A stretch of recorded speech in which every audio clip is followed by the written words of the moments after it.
bonjour, le capitaine Gonzo, en bonnet, parce qu'il caille sa mère dans notre réalité, mais dans la vôtre, il fait comment? Et je suis avec Raven Irons. C'est impossible. En 2020, dans votre réalité, apparemment, ça est reboot, et d'ailleurs, on vous souhaitera les vœux, mais on vous souhaite plein de bonnes choses dans votre réalité. Mais en 2020, c'est pas possible de kiffer ton cinéma, de regarder du cinéma, de t'acheter du cinéma, de t'habiller dans le cinéma si t'as pas Raven Irons. C'est nul. Hashtag, ça ne sert à rien. Et là, aujourd'hui, on va vous faire le débrief film parce qu'on a trouvé un titre. Et on dira pas où on l'a trouvé, mais on a un endroit magique, on vous l'annoncera à la fin de la saison. On va pouvoir commencer. Hop là, on lance le teaser. On lance le teaser. Donc dites-nous si le son du teaser est pas trop fort. Voilà, si le son du teaser est pas trop fort, dites-nous sur le chat, moi je ziote, je regarde. Et on va parler du coup de 3 films. Alors j'ai oublié le titre de celui-là en français. C'est le lac aux oies sauvages. Le lac aux oies sauvages, voilà. On va parler en numéro 2 de... Bah ça dépend comme tu veux, dans quel ordre tu veux. C'est toi qui commence. Bah on va enchaîner sur le Batman Hush alors. Alors on va enchaîner comme après. ça fait un film cinéma, un film DVD et un film cinéma. Voilà. C'est bien. Parfait. Batman Hush. Parce que Batman Hush, tu vois. Et ensuite on va terminer avec Manhattan Lockdown ou en anglais 21 Bridges. Yeah. Et en québécois c'est Manhattan sous pression. Oh, il est cool le titre. Ils auraient dû mettre ça. Les Québécois, il y a un Québécois qui a trollé sur YouTube en disant bah comprends pas maudit français qui mettent Manhattan Lockdown alors qu'on avait déjà 21 Bridges. Bah ouais, un accent, c'est une nouvelle excuse peut-être pour pouvoir parler québécois. Mon accent québécois est flingué. Mais hashtag est-ce que je suis québécois? Ah non, I am a pirate. Bon, alors on commence par le lac aux oies sauvages. Ouh, j'ai eu du mal. Alors c'est un film de Diao Yinan, alors qui a déjà fait Black Call. Black Call, pareil, c'était alors c'était pas le même genre, mais il y avait quand même la même ambiance. C'était un thriller aussi, un peu sombre.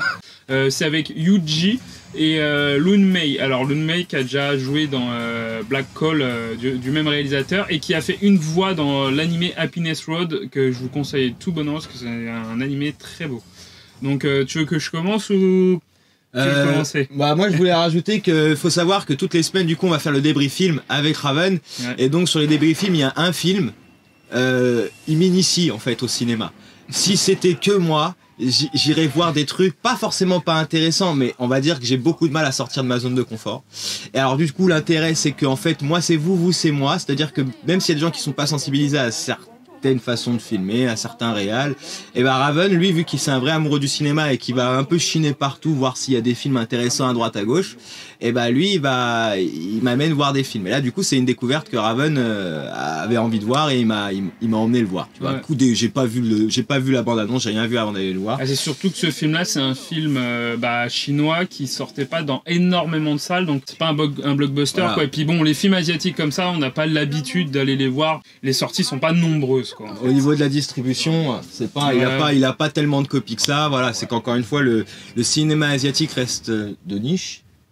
On n'est pas habitué, hein. On est plus habitué au cinéma américain qu'au cinéma asiatique ou autre. Hein. Ouais, après nous c'est combien on a 30 ans de cinéma américain, c'est pas plus.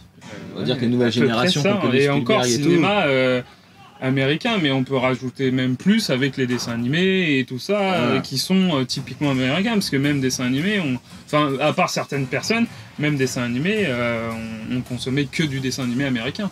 Et on est ravis d'avoir sur le chat, n'hésitez pas. Purée, vous voyez mon pompon quand je fais ça. Et alors du coup, toi, qu'est-ce que t'en as pensé du film? Bah moi, en fait, j'avais beaucoup d'attentes sur le film. C'est pas un film que j'attendais, mais j'avais... On peut planter vite fait le pitch aux gens sans raconter un peu de quoi ça parle. Donc, c'est, on va dire, dans les quartiers un peu mal famés de la Chine, quoi. Alors je pourrais plus dire le nom, mais ouais, c'est ça. Quartier de non-droit, la drogue, le crime et tout ça. Donc le petit réseau mafieux. Ouais, voilà. Et en fait, il y a un chef de gangster, je crois, spécialisé dans le vol de scooters et de motos, malheureusement se faire recherché par les flics en fait, et il va avoir une prime sur sa tête. Il va vouloir se rendre pour la donner à sa femme. Mais on va suivre lui et un autre personnage qui vont essayer pour récupérer, c'est pas du tout clair mon pitch, mais bon... Bon, si tu veux, je te le reformule vite fait. En fait, c'est un mec qui fait partie de la pègre. dès le début du film, il est en galère, il fait une connerie, donc il essaye d'échapper à la justice chinoise, il va se réfugier dans ce qu'on appelle donc cette favelas, et tout le film en fait tu suis un peu son parcours et le parcours d'une protagoniste qui l'accompagne du début du film jusqu'à la fin du film, et ça te raconte grosso modo l'histoire. Donc le fil rouge c'est de retenir que ce gars-là il se sauve et il essaye d'échapper aux autorités par rapport à un souci qu'il a eu avec la pègre, il est recherché et par la pègre et par les flics. Et voilà, donc son point d'attache, ça va être une jeune prostituée avec laquelle il va plus ou moins s'acoquiner ou avec laquelle il va plus ou moins s'entendre. Et donc le film, il a un propos, la réal, elle est propre. Enfin, moi à un moment donné, j'ai piqué du nez dans le film parce que des fois c'est long. Bah justement, comme j'ai dit, je l'attendais beaucoup. Ramgamb est avec nous. Ah si, ça fait plaisir, merci. Purée. Bon, comme je disais, c'est un film que j'attendais un peu, pas énormément non plus, mais parce que j'avais déjà vu Black Hole et j'avais beaucoup aimé Black Hole et j'aime bien ce genre de cinéma d'auteur, on va dire, chinois. Et en fait j'ai été un petit peu déçu parce que il est un peu long, il y a certaines longueurs dedans et puis il y a des moments où il part vraiment dans le arty où c'est il y a du contemplatif. Alors moi, je sais pas le contemplatif qui m'a gêné, mais c'est plus où il y a pas mal de scènes en fait qui sont jolies, qui sont belles mais qui ne servent à rien et c'est juste en mode regardez comment je suis bien un auteur et tout. Ah tu trouves toi? Ouais, moi je connais pas son travail donc je l'ai pas vu comme ça. Il y a des moments où je me suis dit waouh, c'est beau, c'est bien mais il met trop longtemps sur ces scènes-là et ces scènes-là qui font un peu longueur et tu fais ouais, c'était pas obligé ça. Ah voilà. Mais sinon j'ai bien aimé, les acteurs sont ouf, moi la réalisation m'a fait kiffer de dingue, j'adore la lumière, c'est excellent. Après il y a les ombres. Ouais, il y a beaucoup de jeux d'ombre dans le film. D'ombre et tout ça. Ça faut regarder. Les silhouettes, les ombres, la lumière même. Ouais, il joue beaucoup avec ça pendant le film, ouais, c'est intéressant, c'est cool. Moi, quand t'es pas habitué, que tu mates que des grosses sorties, Avengers et compagnie. C'est pas du tout pareil, là c'est sûr. Là, on est plus sur le même genre. Mais là, ça reste dans le genre du thriller sombre, tu sais, noir, on va dire chinois et un peu hongkongais en fait. C'est ce que tu disais quand on est sorti de la salle. Ça mélange, comme je te disais, ça mélange les films d'auteurs chinois, donc avec cette lenteur, tout ça, avec cette ambiance pesante, et les films hongkongais où ça flingue, où ça court partout, la caméra à l'épaule, et ça virevolte dans les ruelles et tout. Mais c'est étrange, mais c'est plutôt pas mal. En tout cas, moi j'ai beaucoup aimé. Moi ça va, j'ai kiffé. Vas-y. En fait, si, j'ai pas détesté le film. Parce que quand je suis sorti, je savais pas si j'avais aimé ou pas trop aimé le film. Parce que franchement, le cinéma asiatique, justement, la Ramgamb disait, ils font de très bons films d'horreur. Moi, je me rappelle, le premier qui m'a marqué, j'en avais vu un peu plus jeune, mais tu m'avais montré le film, là, avec le thriller. Le thriller, le serial killer, là, le mec qui... The Chaser. Il m'avait montré The Chaser. Je crois que c'est, en tous les cas, le premier qui m'a marqué. Parce que j'avais vu The Host. J'avais vu Le Dernier Train pour Busan. Mais ça encore, ouais, c'est de Bong Joon-ho, donc qui a sorti dernièrement Parasite. Mais lui, il fait du... Qui a été primé au Festival de Cannes. Ouais, et ça, c'est très bien. Et d'ailleurs, je pense que c'est un peu grâce à lui qu'on ait ce genre de film-là dans les cinémas, en fait. Je pense. Hein. Même s'il y était un peu, là, je pense qu'on peut le remercier. Mais qu'est-ce que je disais? Ouais, Bong Joon-ho, en fait, avec The Host et tout ça, déjà, c'était un cinéma un peu plus grand spectacle et un peu plus ouvert grand public, en fait. Ouais, d'accord. The Host, Snowpiercer, c'était sa première réalisation américaine. Donc ça va. Ah oui, Snowpiercer, c'est vrai que c'est lui qui l'a fait. Ouais, mais The Host, ça se voit, même si c'est le genre asiatique, c'est quand même un film qui est ouvert à un plus grand nombre, un plus grand public que ce genre de film-là. Alors il y a Jade Lucine qui vient nous dire, tant je te le lis, je ne comprends pas du tout le cinéma asiatique, ça ne m'attire pas, mais il y a certainement de très... Eh ben franchement Jade Lucine, tu parles à alors, tu vois... C'est compliqué, je comprends que c'est compliqué parce que pareil... Donf. Il n'a pas... au début, il n'accrochait pas du tout au cinéma asiatique. Hein. Non. Et jamais. Faut rentrer dedans, On veut pas. C'est un cinéma dur à accepter en fait parce que c'est pas le jeu de rôle qu'on connaît. Ouais. C'est pas les scénarios sont pas ficelés comme on le sait, les images, la réalisation n'est pas pareille. C'est quelque chose où c'est normal, c'est comme et là encore c'est le cinéma asiatique, je trouve qu'il est un peu plus facile à rentrer dedans que le cinéma indien en fait. Tu vois, parce que le cinéma indien c'est encore plus compliqué. Même moi je m'y suis pas mis. Mais je comprends qu'il y en a qui arrivent pas parce que ils ont pas été élevés avec et que c'est pas ce qu'ils ont vu. Je vais lui donner un conseil quand même si ça t'attire pas le cinéma asiatique. Je sais que Jade Lucine, je crois savoir que t'aimes les histoires de zombies. Le Dernier Train pour Busan, regarde-le. Je crois qu'il est en plus, tu peux le... Dernier train pour Busan, alors je sais pas s'il est sur une plateforme, mais je sais qu'il est sorti en DVD Blu-ray. Voilà, donc si tu as l'occasion de te procurer le Dernier train pour Busan, regarde-le, il est juste ouf ce film. Et c'est du cinéma asiatique. Et peut-être que par le biais de ce film-là, tu vas peut-être être amené à découvrir d'autres choses. J'avais parlé justement avec Romgam, on avait parlé musique, et il m'expliquait que c'était par palier que tu arrivais à apprécier d'autres styles de musique. C'est exactement la même chose. Là, faut y aller, voilà, tranquillement. Le Dernier train pour Busan est ouf, putain ouais. Et bah voilà, Romgam il est d'accord avec nous. Donc non, si franchement je peux conseiller à tous nos viewers là qui nous suivent et qui nous regardent, dirigez-vous vers ce cinéma. Moi j'ai bien fait de l'écouter parce qu'il y a quand même, j'ai pris des petites claques moi. C'est vrai qu'en plus toi tu l'as vu au cinéma, le Dernier train pour Busan. Et ouais, on l'avait vu dans la réalité. Ouais, et c'était une très bonne expérience. Ouais, c'était vraiment cool, vraiment film de ouf, hein, je te recommande. Et celui-là, bah moi j'ai aimé. Comme il parlait de longueur, c'est que moi du coup l'histoire j'attendais, il m'a dit thriller, donc moi tu sais j'imaginais un truc de ouf. Encore je t'ai prévenu, il n'y avait pas d'action. Ah il m'a dit ça va pas bouger. Alors moi dans ma tête je me suis dit ouais mais toi t'es un mec, tu sais pas ce que c'est qu'un thriller.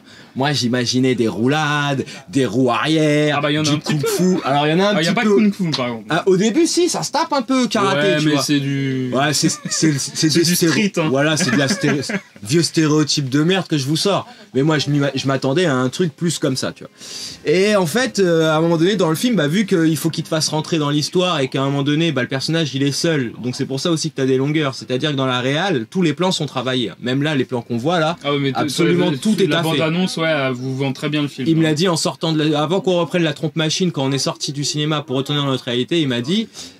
C'est un cours de cinéma. Moi j'ai pas eu la chance de faire des cours de cinéma, j'en ai suivi un peu à l'université dans ma réalité, tout ce qui est plan séquence, travelling, etc. Donc t'avais tout le jargon qui va avec. Mais lui, au niveau de la réal, et c'est ça qui est intéressant avec le cinéma asiatique, c'est si tu te plonges dedans, si tu leur laisses la chance de pouvoir te montrer ce qu'ils sont capables de faire, il y a forcément à un moment donné tu vas trouver à boire et à manger, tu vas trouver ce qui te convient. Donc ce film là, moi je le recommanderais pas pour quelqu'un qui connaît rien en cinéma asiatique et en thriller et qui s'imagine avoir un truc à la Seven, pas du tout.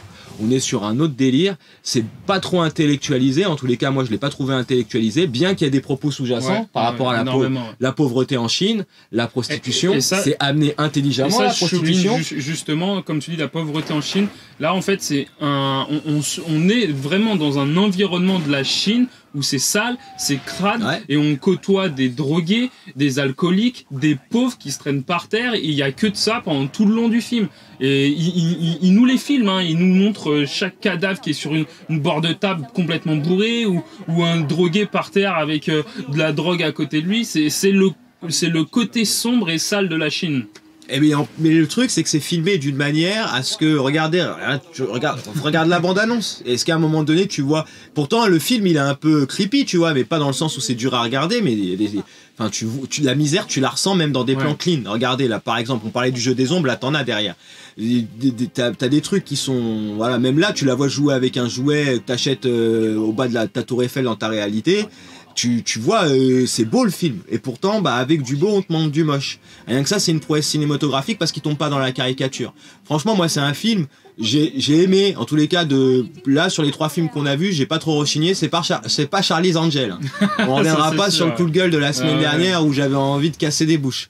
Là, franchement, c'est un film qui se regarde. Moi, je le recommande pour ceux... Romgam, si t'as déjà vu du cinéma asiatique, tu parlais des films d'horreur. Si jamais t'es curieux, t'as le temps et t'as l'occasion d'aller voir celui-là, vas-y. D'ailleurs, on encouragera tout le monde à... Si vous êtes un peu cinéma d'auteur, si vous êtes un peu, film qui sort de l'ordinaire, qui sort des codes, franchement, allez-y, foncez, hein. Ça se regarde bien, tu vois. Tu claques pas ton oseille dans le vide. Ouais, grave. Puis alors, je sais pas, il est peut-être encore à l'affiche. Je ne suis pas certain qu'il va rester longtemps, hein, clairement, mais si vous le ratez, je pense que vous pouvez le trouver en DVD, ou enfin dans quelques mois, je pense 3-4 mois, parce que c'est distribué par Memento, et souvent ça sort en DVD, peut-être pas Blu-ray, mais ça sort en DVD, donc je pense que dans 3-4 mois, vous pourrez le trouver en DVD. Et c'est pas une porte d'entrée dans le cinéma asiatique. Si vous en avez jamais vu et que vous n'êtes pas habitué, on vous le conseille pas vraiment parce que c'est pas une très bonne porte d'entrée. Mais si vous aimez bousculer votre cinéma et aller dans des sentiers que vous n'avez jamais vus, allez-y, courez-y, c'est une très bonne pépite. Et on dit bonjour à Jorélis Enfin, ouais. Jory Lee Wan, le cinéma asiatique arrive mine de rien à sortir des clichés hollywoodiens. Ah bah complètement. Hein. Ah bah, oui. Hashtag, quand c'est eux qui font un film, c'est pas Michael Bay. Hein. Alors on a adoré. Ça se peut, mais oui, c'est pas le même genre, c'est sûr. Bah c'est pas le même genre. Même quand ils font du Michael Bay, alors j'étais quand même fatigué moi, Détective D. Ah, j'étais fatigué. Détective D 3, ouais, il était. J'ai été fatigué. Le Takashi Miike. Takashi Miike, c'est un très grand réalisateur japonais, si je me trompe pas. Ah, je peux pas te Oula, dire. alors non, je sais plus. Parole. J'ai un doute, japonais ou hongkongais. Oula, je sais plus. Voilà. Mais bref, c'est un très grand cinéaste asiatique qui a à son actif au moins plus de 150 films. Hein. On va dire ça comme ça. C'est énorme. Le mec sort entre 4 et 3 films par an. Et là, d'ailleurs, il ne s'arrête jamais. Ah non, mais c'est un ouf. Alors, ils sont pas tous bons, mais il y a des pépites et des films cultes dans sa filmographie. Et cette semaine sort un film de Yakuza dans très peu de salles. Mais si vous pouvez aller le voir, bah allez-y parce que vous allez être comblé. C'est de l'action, de la patate, des caméras qui virevoltent et des gunfights dans tous les sens et c'est génial. Et je peux dire que c'est une sorte de Michael Bay un peu plus réussi que Michael Bay. Alors qu'on a adoré Six Underground. Non, ouais. Tu lui mets sur 5 étoiles, tu lui mets combien? Alors 5 étoiles, donc moi je pense que... Tu me dis 5, je me jette par la fenêtre. Non, je vais mettre... Alors j'ai envie de mettre 3,5, mais je vais... T'es dur, hein. Quand même... Bah, il m'a un T'as petit mis peu... 2,5 à Charlie's Angel. Ouais, bah parce que Charlie's Angel, je savais à quoi m'attendre et qu'il y a des trucs que j'aimais. Là, en fait, vu que j'attendais le film, et ben je voulais un petit peu plus, donc je vais pas être salaud, je vais quand même mettre 4, tu vois, mais je te laisse lire le commentaire de Romgamb et pas d'explosion. Ah oui, non, ouais, je l'ai vu, pas d'explosion, c'est nul. Ouais, c'est vrai, je sais, Romgamb, toi t'aimes bien quand Rapide et Furieux. Je suis sûr que le titre québécois c'est ça, Rapide et Furieux. Mais il y a un truc comme ça, c'est sûr. Toi tu lui mets 4 étoiles. Moi je fais comme toi, je lui mets 4 étoiles. C'est vrai, ah, ouais, ça me fait plaisir. J'aime bien l'audace du mec, et en plus de ça, bah, quand tu sors d'un film et que t'es un peu chelou, comme tu m'as dit, ah non mais oui, il a fait un peu le taf. C'est que ça a marché. C'est qu'il a fait le taf, c'est que même si toi tu l'as pas senti, parce que peut-être que j'ai pas la sensibilité, peut-être que j'ai pas non plus le savoir d'un gars qui kiffe le cinéma asiatique, etc. Mais quand tu regardes le film et que tu sors, c'est pas que t'es déboussolé, pas au rythme. C'est Joker qui m'a le plus mis en transe quand je suis sorti. Celui-là, pas à ce niveau-là, mais c'est pareil, parce que je suis plus du coup à regarder des films dans le délire américain que dans le délire asiatique. Et celui-là, ouais, il m'a fait un truc chelou. Je pourrais jamais remonter la ficelle de ce qu'il m'a fait. Faudrait peut-être que je le revoie ou que je grandisse ou que je mûrisse sur certains sujets. Non, je pense qu'il faut que tu continues à voir ce genre de film-là pour que plus tard, quand tu auras vu pas mal de films comme ça, tu te diras ah mais ouais, mais c'est ce truc-là qui m'a interpellé. Du coup, chaque semaine, donc Raven me fera voir un film, donc asiatique ou pas asiatique, il va essayer de me sortir de ma zone de confort et de me montrer des films. Et moi, avec ma sensibilité qui est plus proche de la majeure partie des gens, je vais dire ce que je ressens, si j'aime pas, je peux te cartonner. Mais voilà, ça nommé au Festival de Cannes, je trouve que c'est pas de la... Autant il y a des films.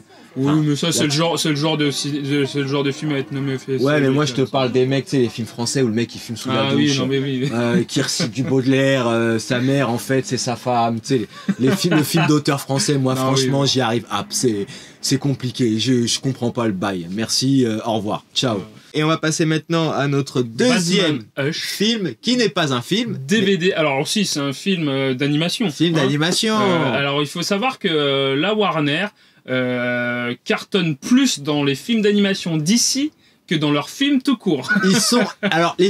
Leurs films sont bon, on n'aime pas Wonder Woman, Aquaman, ça c'est votre délire. Moi je suis pas là pour juger. J'ai plus ou moins aimé Aquaman, j'ai pas du tout kiffé. Et j'ai jamais vu Wonder Woman, j'ai pas kiffé la Justice League, j'ai pas vu les Batman contre Superman, mais ils ont fait un four.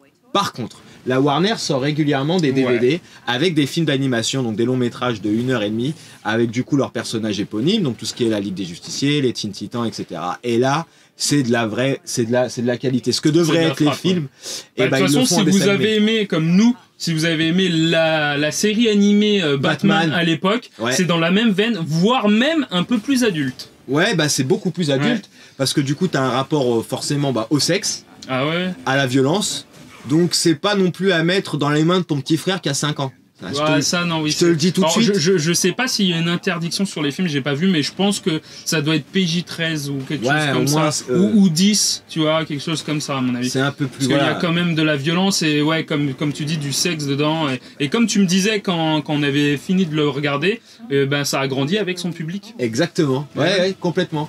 Batman, donc ça c'est tiré d'une bande dessinée à succès qui a été, tu sais... Alors ouais, il a été scénarisé par Jeff Lubb et dessiné par Jim Lee. Alors c'est un... Jim Lee c'est le patron. Ouais, c'est un très bon dessinateur. Jeff Lubb aussi, c'est un très bon scénariste. C'est pas sa meilleure histoire de comics parce qu'il a fait un long Halloween qui est juste une tuerie, mais Silence en comics est vachement ouf. Et Tu joues trop Raven, ce film doit être Peggy 13. Non, mais ouais, c'est aux États-Unis, c'est Peggy. Même pour les films, c'est ça. Hein. Parce qu'en fait, chez nous, on a l'interdiction au moins de 12 ans. Carré bleu. Il y a que quand t'as notre âge, tu peux. Carré bleu. Je crois. Croix violette. Je crois qu'il y a interdiction de moins de 12 ans en France, ouais. Ça correspond au PG-13 aux États-Unis. Mais aux États-Unis, ils ont une catégorie en dessous, en fait, qui nous est le tout public. Ou pour public averti plutôt, et ben eux ils ont un Peggy 10 ou un truc comme ça pour. Alors Romgamb apporte la clarification. Peggy c'est européen et c'est pour les jeux vidéo. Alors peut-être que je me trompe, je sais plus c'est quoi alors pour. Ça doit y avoir une signalétique, mais on va vous planter quand même le pitch. Mais merci Romgamb pour les merci. La dernière fois, il était pas à l'émission, ça a dit des conneries. Hein, parce que il nous a engueulé et tout. Il nous a pas engueulé, mais il nous a dit ouais les gars, je pars une émission, je suis pas là, je suis avec des amis, et puis là d'un seul coup les gars, en détente, ça. Ouais, les stocks, mais on corrigera à la prochaine émission et on dira que Romgamb justement nous a repris là-dessus parce qu'on veut pas diffuser des bêtises et on tient à ce qu'on soit le plus clair et le plus juste possible et il peut nous arriver de nous tromper. Heureusement qu'on a des viewers et on compte encore et merci encore une fois à Romgamb de nous reprendre, de nous corriger et de diffuser sur ton Twitter, sur ton site internet pour la BDR, partenaire méga lourd. Si Emmanuel Macron n'y arrive pas dans la live, c'est parce qu'il n'est pas partenaire avec la Pass Game. Franchement Macron, si tu nous regardes, sois partenaire avec la Pass Game, ce sera beaucoup plus facile pour toi de faire passer des réformes reloues. Enfin, on n'est pas là pour parler de ça. Le pitch, donc Batman, il sauve Gotham, il se déguise en chauve-souris, mais à un moment donné, donc dès le début du film, il course Catwoman. Il course Catwoman, il course Catwoman, et il y a un mec que tu connais pas. Enfin, on va pas t'en dévoiler davantage, mais du coup, il y a un méchant. Qui est pas déclaré. Si t'as vu que les dessins animés des années 90, bah celui-là c'est sûr que tu le connais pas parce qu'il est jamais apparu dedans. Qui va donner du fil à retordre à Batman et le film c'est un florilège parce que finalement bah comme tu peux le voir il y a Poison Ivy mais pas que. Même sur la jaquette du DVD, ils se sont lâchés. T'as vraiment tribute pour les méchants de Batman. Ouais. Donc on va pas te dire qui il y a mais il y a du beau monde. Et ça te raconte grosso modo, bah on connaît pas ce gars-là qui veut du mal à Batman, il a l'air de le détester et il lui fait la misère. Et alors pendant tout le film, tu découvriras pourquoi il est si méchant. À la fin, tu découvres qui c'est. Et c'est bien parce que moi, à la fin, quand on a su qui c'était, c'est vrai qu'il y avait un élément que j'avais oublié au début, la rencontre qu'il faisait au début. Et c'est intéressant. Parce que pourquoi était aussi les méchants parce que ouais mais on va dire que Batman il s'est fait à foutre tout le monde à Arkham, il s'est pas fait que des copains. Ouais. Le donc moi j'adore, j'ai kiffé. Je me suis pas endormi une seule fois. Il a grandi avec son public, le truc il est cool. À un moment donné on avait peur avec Raven que ce soit trop téléphoné à la fin. Ouais. Pas du tout. Et bonne petite surprise. Bonne petite surprise, c'est pas le climax du siècle non plus, mais pour un dessin animé, encore une fois, enfin un film d'animation adulte, bon bah ils font avec ce qu'ils savent faire, Warner, ils font un truc, l'animation elle est propre, les personnages sont cool, le fait qu'ils rencontrent d'autres personnages, bah la hype elle est là, le fait qu'il y ait d'autres méchants de Batman qui s'en mêlent, bah la hype elle est là aussi, à un moment donné Batman il est même mis en difficulté. Ça c'est cool aussi tu vois et c'est pas toujours le mec qui met des mandales à tout le monde dans l'ombre. Donc ouais on recommande vivement et franchement si vous avez l'occasion de pouvoir regarder, alors le regardez pas nous parce que quand on l'a vu on a découvert qu'il aurait fallu qu'on voit un autre truc avant. Oui alors il faut savoir qu'en fait Warner crée leur univers dans leurs films d'animation. Donc en fait il y a pas mal de clins d'œil, d'ailleurs la communauté qui regardaient les films d'animation Warner ont un peu gueulé parce qu'il y avait beaucoup trop de clins d'œil aux autres films d'animation qui sont sortis avant. D'ailleurs notamment le clin d'œil ou si vous n'avez pas vu avant, c'est le clin d'œil la mort de Superman et le règne des Superman. Il y a un clin d'œil dedans, si vous l'avez pas vu, vous le comprenez pas vraiment. Et puis bon, il y a d'autres clins d'œil qui passent un peu inaperçus mais qui font référence aux autres films d'animation. Alors moi je vais dire un petit truc, donc avec le Captain on a vu quand même pas mal de films d'animation Warner, j'en ai vu un petit peu plus. C'est vrai que je vais pas vous le cacher, c'est pas le meilleur. Alors il est fun, il est pas mal, mais c'est pas le meilleur. Il y en a qui sont mieux, et c'est vrai que quand on est habitué à voir pas mal de films d'animation Warner sur DC, celui-là, on passe un bon moment, mais il nous marque pas spécialement, quoi. Et par rapport aux comics, en fait, ils ont pris de grandes libertés et ils ont fusionné pas mal de trucs comme d'autres films d'animation, surtout celui avec la cour des hiboux.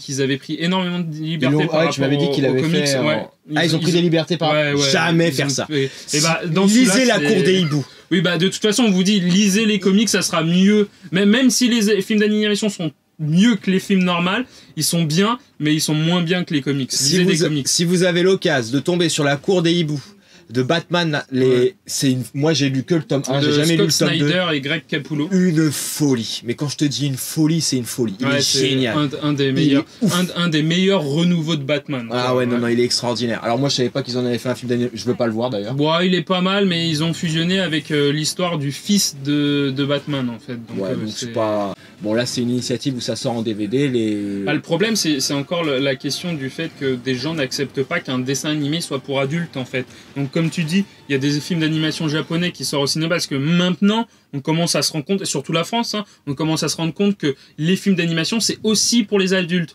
Ceux-là, c'est pas trop, enfin c'est pour les préadolescents, voire un peu plus encore.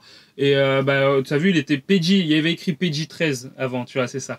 Et en fait, ce genre de film-là, depuis un petit moment déjà, c'est des films qui sont quand même destinés à des adultes ou à des ados adultes en fait, donc parce qu'ils sont violents, il y a des gros mots dedans vraiment, et il y a du sexe. Et je pense... du sexe, il n'y a pas d'Ova qui est là, genre du sexe cool, genre ils se font des bisous, mais bon, il y a une cape qui tombe par terre, tu l'imagines, c'est ça. Y a pas, c'est pas un porno le bail, c'est pas des scènes que t'auras dans des dessins animés, quoi. Je suis sûr dans les viewers, il y en a certains, ils ont vu Catwoman, ils se sont dit non, il y a Catwoman, Poison Ivy, c'est bon, j'y cours. Il y a des plateformes sur nous on a Bill pour aller sur votre internet dans votre réalité, mais je pense que vous avez de quoi faire sur internet, mais sinon là-dessus, au moins, tu regardes pas un truc, tu sais que tu regardes un truc pour les grands.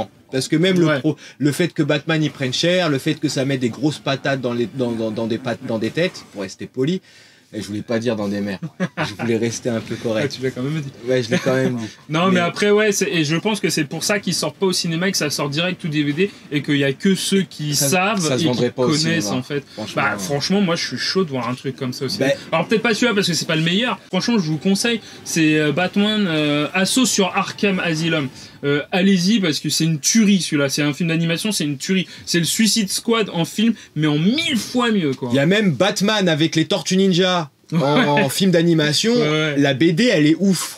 Moi je l'ai vu le film d'animation, je l'ai trouvé correct, il y a vraiment des trucs sympas, c'est ça qui est bien avec Warner, c'est que moi je lui disais justement que je trouvais ça dommage qu'on ait tout le temps des trucs en images de synthèse et qu'il y a quand même un charme à avoir des dessins, comme ça moi je kiffe et je pense qu'on va y revenir à un moment donné, il va y avoir un coup de nostalgie où on va te ressortir des trucs comme ça, c'est sûr, et ça a pas perdu son héritage. Et si vous remarquez bien à Catwoman, là les lunettes qu'elle a, parce qu'elle l'avait pas ça la Catwoman des années 90, et ça c'est tiré du Batman de 2004. Ouais, c'est nouveau. Donc ça tu vois il y a même des références aux anciens Batman. Moi Batman de 2004 c'est quand même mon préféré. En dessin animé c'était une tuerie, mais en tous les cas il y a vraiment des trucs intéressants à chiner chez Warner.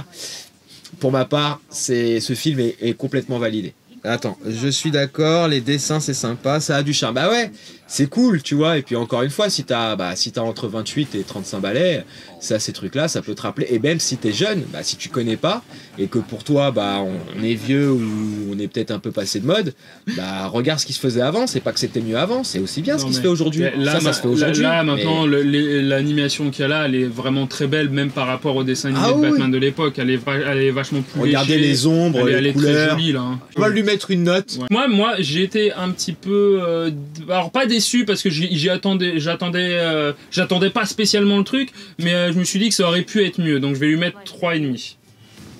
Moi, je vais lui mettre 4. J'en ai rien à secouer. Je lui mets 4 parce que j'en vois pas assez souvent et puis quand j'en vois, je suis content. Donc peut-être que la note elle aurait changé si j'en avais vu d'autres avant.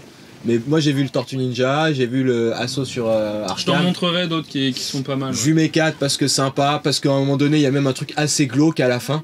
Oui, si. Badant. Oui. Ouais. C'est pour ça que je dis que, comme d'en parler. Bon, mais ça, on va pas le... D'en parler. Badant de ouf. Ouais, on vous dit pas quoi, mais il y a un truc, à un moment donné, ça dure quoi, 3 secondes, hein. Ah, ça dure pas longtemps. Hein. Mais même dès le début. Hein. Archi badant. Non, mais le truc à la fin, moi, il m'a fait chaud. Tu mets ça dans un dessin animé, c'est osé, hein. Fallait le faire. Donc, on va passer... Alors là... au 3e. On a été au cinéma. Et alors, Mascotte. Deuxième film cinéma, mais là un peu plus grand public, on va dire. Pas blockbuster, mais presque. Hein. C'était un gros film. Gros film. Alors, Manhattan Lockdown en français. Hein. En anglais, c'était 21 Bridges. Donc, Et en québécois, c'est Manhattan sous pression. Voilà. Alors que j'aime beaucoup ce titre-là d'ailleurs. Manhattan.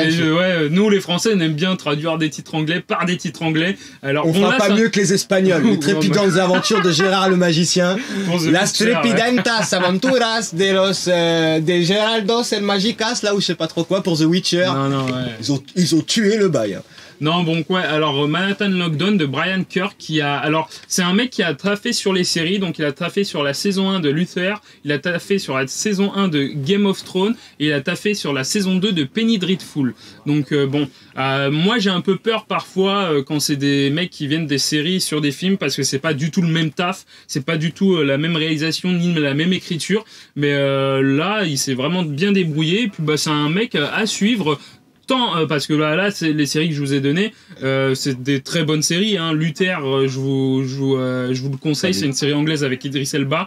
Il y a pas énormément d'épisodes, c'est une dinguerie, hein. Puis bon, Penny Dreadful, pour ceux qui connaissent, ils savent déjà que c'est bien. C'est avec Chadwick Boseman, donc qui a joué Black Panther dans le MCU et qui a joué dans un film qui s'appelle Message from the King et que je vous conseille fortement. Et d'ailleurs, moi je vais lui montrer parce que c'est un film que je suis sûr qu'il va kiffer. C'est un film qui est génial et j'adore cet acteur. Et c'est produit par qui ? Attends, je vais finir les acteurs. Ah d'accord, pardon. Il y a Sienna Miller qu'on a pu voir dans High Rise, The Lost City of Z et Live by Night. Il y a J.K. Simmons qui a joué dans la trilogie de Spider-Man, c'est celui qui jouait le boss de Spider-Man. De Peter Parker. Comment dans le journal. Ah, j'ai oublié. Alors, je sais plus comment, mais ouais, c'est lui. Et il a joué aussi dans Whiplash. Alors, c'est un acteur que j'aime beaucoup. Il y a Stephen James qui a joué dans Selma, un film sur... j'ai oublié son nom, mais c'est pas grave. Putain, j'ai oublié son nom, c'est pas grave. Alors, et si Bill Street pouvait parler, qui est sorti en 2019, et si vous pouvez le voir, ce film, allez le voir, il est génial. Il y a Taylor Kitsch qui a joué John Carter et qui a joué dans True Detective saison 2, un très bon acteur que j'aime beaucoup, et Keith David, un acteur assez âgé que j'aime énormément, et surtout sa voix française qui était fait par Mondo, j'ai oublié son nom, Mondo, mais c'est un doubleur français qui est mort malheureusement en milieu des années 2019, et il a joué dans Riddick, They Live et puis plein d'autres films. Vous pouvez aller voir sa fiche Wikipédia, il y a de très bons films. J'ai été content de le revoir ici, même si on le voit pas beaucoup, mais ça m'a fait plaisir. Et bien sûr, pourquoi on est allé le voir ? Pourquoi je voulais le voir déjà ? Parce que c'est produit par les frères Ross, c'est ça, hein ? Rousseau, putain. J'ai du mal. Par les frères Rousseau. Les frères Rousseau, c'est les réalisateurs des 3 derniers Avengers, je crois, hein. Non, Civil War, Avengers Infinity War. Ah non, c'est Civil War, pardon, ouais, Civil War, et Avengers 3 et 4, ouais, c'est ça. Ouais. Voilà, ces mecs-là qui ont réalisé Avengers et qui produisent ce film-là avec Chadwick Boseman de Black Panther, quoi. Voilà. Alors. Justement, je voulais voir le film parce que ils ont signé un des plus gros blockbusters de ces 10 dernières années, je pense. De ces 10 dernières années. Et je me suis dit, putain, ils ont ramené de l'oseille, maintenant on va voir ce qu'ils en font. Et surpris de ouf, ils en ont fait un truc de fou. Ouais. Un truc, alors c'est pas parfait, mais pendant plus de la moitié du film, il te tient en haleine avec une réalisation vraiment. On va planter le pitch. Ouais, si tu veux. Comme histoire que c'est grosso modo, il y a. Le pitch, il est pas. Il tient sur un ticket de caisse, mais il fait le taf. Ça suffit, ouais. Chadwick Boseman, il incarne donc du coup un flic. Qui a vécu un trauma étant plus jeune, on vous l'explique dès le début du film. Et pourquoi Manhattan Lockdown ? Parce que en fait, il y a une soirée où un braquage tourne mal, des flics se font tuer, et lui, du coup, il voit que les fugitifs ont pu aller que dans un seul endroit, c'est Manhattan, donc il demande à tous les services de police de bloquer Manhattan. Les 21 ponts, d'où le titre anglais. Les 21 ponts de Manhattan. Et du coup, c'est un huis clos qui se passe dans Manhattan. Gros le huis clos. Ouais, très gros. Et il cherche, grosso modo, c'est le jeu du chat à la souris. Et en fait, derrière, il y a une machination. Il y a une machination, il y a un truc qui est travaillé. Et c'est là, il va vous dire son avis. Après, je vous dirai le mien, mais le kiff est total. Vas-y, je t'en prie. Ouais, c'est un film noir, un film policier. Comme, il parle du film. Hein. Non mais on voit que les polémiques ça agite du monde, donc on parle du film. Oui, commencez pas à nous faire des bails Wakanda Forever. Calme-toi. Propos voilà. Tout seul. C'est un polar. C'est un polar. Hein, dans la bonne lignée de ce qu'on aimerait en voir plus souvent, comme on a vu Brooklyn Affair d'ailleurs récemment. Et qui est pratiquement dans la même veine, voire celui-là un peu plus axé action, mais on crache pas dessus parce que la scène d'intro, le braquage, il est génial. Et vraiment, moi je m'attendais pas à ça quand j'ai vu le braquage du début. Je me suis dit ok, bon, un braquage maintenant, mais il s'arrête pas à ça. Et c'est pas une scène d'intro qui se coupe en fait. C'est la scène d'intro, braquage, machin, et ça continue après. C'est dans la continuité. Et t'es là, en fait, de cette scène de braquage, il te mène jusqu'à la fin du film sans te lâcher, avec une petite pression qui retombe par moment, mais qu'il arrive à te rechoper par des petits retournements de situation plutôt pas mal, avec des personnages plutôt intéressant, ouais. Et Chadwick Boseman, quoi, je peux pas dire plus parce que c'est un tueur ce mec-là en fait. Vous cantonnez pas que à Black Panther, mais regardez cet acteur quand il joue dans d'autres films. Et pour ce film-là, il a perdu des kilos et ça se voit. Et celui-là, à mon avis, il va aller très loin. Ouais. C'est un acteur à suivre. Ouais. Et j'ai adoré. J'ai passé un putain de moment, je me suis éclaté. Et vu que c'est un film que j'attendais beaucoup, il a tenu sa promesse, voire même un petit peu plus, malgré sa fin que je trouve un peu moyenne, mais c'est pas ça qui nique le film. Non, le film, moi j'ai adoré, de ouf. C'est-à-dire que quand j'y suis allé, j'étais dedans de A à Z. C'est-à-dire, c'est comment t'expliques. Quand je bouge pas trop sur mon siège pendant 2 heures, c'est bon, t'as réussi. Soit je dors, et même quand je dors, je bouge. Mais si je bouge pas et que j'ai les yeux ouverts, c'est que t'as réussi à capter mon attention. Déjà, la scène d'ouverture du film. Quand ça te présente, encore une fois, la scène d'ouverture te présente grosso modo le personnage principal et les enjeux. Alors c'est qui ? Il y a quelqu'un qui vient de se... Ah, il y a quelqu'un qui... pas vu. Attends. Il y a quelqu'un qui vient de... merci à toi de rejoindre... Lu Georges, j'ai pas trop lu. Merci de venir casser des réalités avec nous. N'hésite pas à t'abonner à la BDR TV, à nos comptes Twitter, à tous. Le chat, parle dans le chat, partage. Ici, c'est le turfu. C'est le turfu, bordel. C'est le turfu. on parle de tout, mon gars. On parle de tout. Donc excuse-moi, je t'ai coupé, continue. Mais coupe-moi. Donc, scène d'ouverture de ouf. Vraiment scène d'ouverture de ouf, solennelle, etc. Et donc ça te présente les enjeux, enfin ça commence à te présenter en tous les cas le personnage et les enjeux qui vont le faire tenir tout le film. Violent. Ce film-là, tu vois, il y a du gunfight. Les gunfights, c'est pas des gunfights d'enfants. On n'est pas sur du papa, tu sais, quand les mecs ils avaient des chargeurs de 75 balles et qui tirent comme ça. Là, tu sais, c'est du gunfight et du coup, la tension que tu peux avoir dans un gunfight, moi j'en ai jamais vécu des vrais, tu vois. Mais à regarder au cinéma, à savoir que ça peut faire mal, c'est bête à dire. Mais on va dire que dans les films des années 90 où les mecs ils se cachent et ils tirent comme ça, tu sais. Ça marchait quand on avait 12 ans, ça marchait. Mais là aujourd'hui, tu peux plus te permettre de faire un film où le mec il parle à son pote et tu sais il tire à l'aveuglette. Là les gunfights, ils sont archi bien travaillés. Et d'ailleurs justement la scène de braquage quand ça tire, tu sais, je vais pas te la spoiler, mais on n'est pas là à vider 75 chargeurs pour exister hein. C'est-à-dire que chaque balle est mortelle. Et ça, c'est plutôt bien amené parce que vu que dès le début du film, la première scène de gunfight que tu as, elle envoie du lourd. Et celles d'après, elles tiennent leurs promesses. Donc du coup, t'as une tension dans le film par rapport à ça, parce que finalement, à chaque fois, il va y avoir une confrontation entre des personnages qui... Tu sais de quoi ils sont capables. Tu sais de quoi ils sont capables. Personne n'est à l'abri dans le film, parce que ce qui est bien, c'est que du coup, tu sors du carcan où tu te dis, il y a lui et lui, donc tu as une sorte de manichéisme qui te dit que certains personnages vont survivre jusqu'à la fin et que le dénouement va se passer entre eux. Pas du tout. Alors du coup, t'es surpris aussi par ça. Il y a une machination, parce que tu te doutes bien qu'arrive à un moment donné, il y a des choses qui font que on te dit pas tout dans le film et qu'il y a un autre enjeu caché que tu vas découvrir au milieu du film, qui est pas mal non plus. T'as de l'empathie pour même des gens pour plusieurs personnages. Parce que c'est ça qui est bien, c'est qu'au début on te plante des gens qui sont pas corrects et à la fin tu sais plus trop qui est correct ou qui ne l'est pas. Tout est prévisible parce que finalement le film il réinvente rien. Non. Mais dans ce qu'il fait, il le fait très bien. Ouais. Au niveau de tout ce qui est du coup polar, les relations entre les différents corps de métier de l'autorité américaine. Donc le FBI, il n'y a pas la CIA dedans, mais CIA. J'ai gardé que le A. Il n'y a pas la CIA, il y a le FBI. Le FBI. Ah, la honte, quand tu dis ça, ça fait plus peur. Genre, Mulder, il est nul. Donc, t'as un peu de politique, mais c'est vraiment très lointain la politique. C'est-à-dire qu'on t'en parle, histoire de t'en parler, mais grosso modo, ils font interagir la police de New York avec tous les organes qu'il y a autour pour te planter justement le décor et pour ajouter de la tension dans le film. La réal, elle est cool. Les plans sont cool. Les acteurs sont bons. Elle est belle aussi. La photographie, elle est belle. Mention spéciale du coup, je sais pas comment il s'appelle l'acteur là qu'on voyait courir avec ses lunettes en costard là dans le métro. Qui est le Chadwick Boseman. L'autre du coup.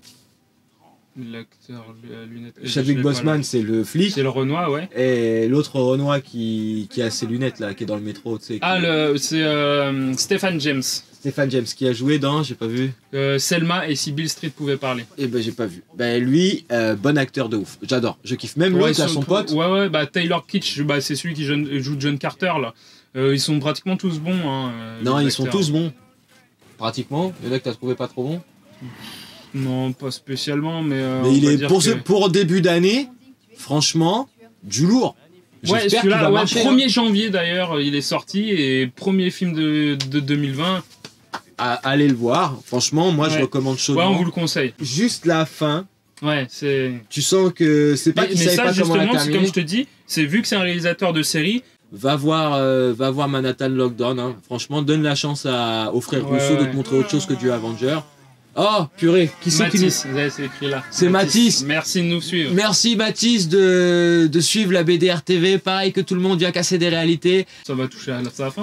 On a bientôt terminé. Ouais. Purée, et sur 3 films, on arrive à passer 1 heure. Comment tu veux qu'on arrive à condenser tout ce qu'on va dire en 4 heures de live? Et je tiens à rappeler que si parmi vous, il y a des adolescents, tranche d'âge, on s'en fiche, hein, même adolescents ou pas adolescents, on s'en fout. Si vous avez, entre guillemets, des soucis, des questions, à toute proportion gardée, que vous voulez en faire part à... Vous savez pas à qui en parler, que vous voulez un point de vue extérieur au vôtre, n'hésitez pas sur nos réseaux à nous envoyer des messages privés parce qu'on n'a toujours pas ouvert notre rubrique où on fait de l'accompagnement pour les gens, juste simplement pour vous dire ce qu'on en pense, parce que nous on a un regard neuf, donc si ça peut te concerner ton amoureux, ton amoureuse, des soucis familiaux, etc., que tu te trouves bloqué, si on peut te rediriger vers des gens qui seraient compétents pour pouvoir t'aider dans ta réalité, nous on est complètement prédisposés à le faire, on trouve que ça manque de pédagogie des fois sur le stream, il y a beaucoup d'échanges du coup avec le chat et les streamers, mais nous on veut pousser le délire encore plus loin, et on n'est pas fort dans tout, mais de notre expérience et du fait qu'on soit complètement différent sur nos expériences de vie, on peut vous apporter un regard et en tous les cas, on peut vous conseiller. À défaut de pouvoir vous aider, on peut vous conseiller. Pour en revenir à Manhattan Lockdown, 21 Bridges et Manhattan sous pression, on va pouvoir attribuer les notes et Raven, tu lui attribues la note de... Moi, je vais mettre... T'as mis 2,5 à Charlie's Angels. Ah, tu lui mets 4? Je vais lui mettre 4. Moi, je vais lui mettre 4,5. Moi je lui mets 4,5 parce que moi il est pas venu encore le film qui va me faire mettre 5. Calmons-nous. Et peut-être qu'il va venir. On aurait fait l'année dernière Joker, il aurait pris 5 cash. Il aurait pris 6. Il aurait pris 8. Donc voilà. Donc les 3 films donc, qui sont Le Lac aux Oies Sauvages, Batman Hush et Manhattan Lockdown, on les recommande tous les 3. On refait le topo sur notre Twitter. Abonnez-vous à notre Twitter. C'est important. Tu veux que ton année 2020 soit bien?